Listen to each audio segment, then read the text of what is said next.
I wanted to embrace my roots. I was an illustrator for 20 years, and I segued into fine art, and I think my fine art is quite different than my illustration. So this painting behind me is a throwback to my days as an illustrator. I hadn't done an illustration in over 10 years, and so I didn't really want to go back doing that again. You know, illustration, you're painting other people's ideas. Fine art, I'm painting my own ideas and expressing my own feelings. I was approached by a New York advertising agency, and they asked me to do a 18th century inspired old masters painting for Jameson whiskey. Jameson whiskey has this campaign where they have these sort of heroic Paul Bunyan stories about their founder, John Jameson, who does these, you know, almost outlandish kind of feats of heroism. For those who knew better.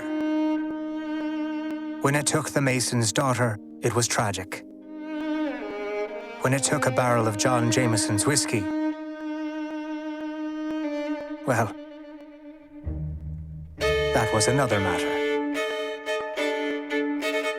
But Jameson was generous.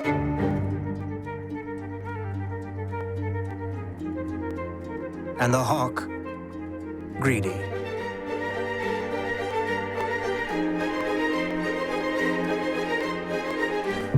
Very greedy.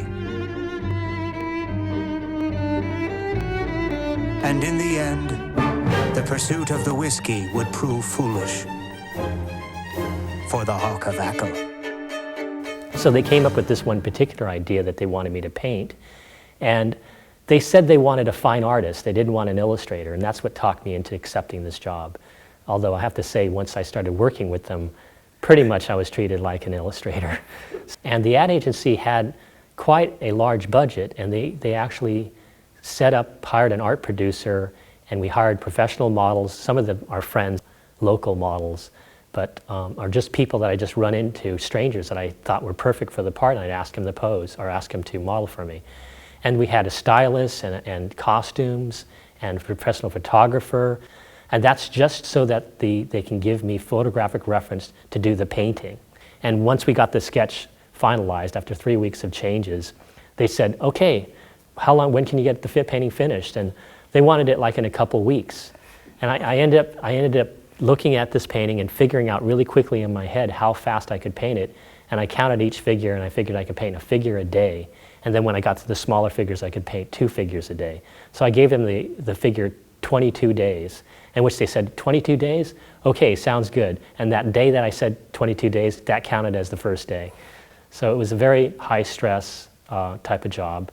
But at the end of it all, it's been a hell of a lot of fun because it's publicized everywhere. It's been on the subways of New York City. I think it still is on the subways of New York City. I've seen it in San Francisco on different advertising standees. And I think it has more of a life even after that. So it's really fun to see the results.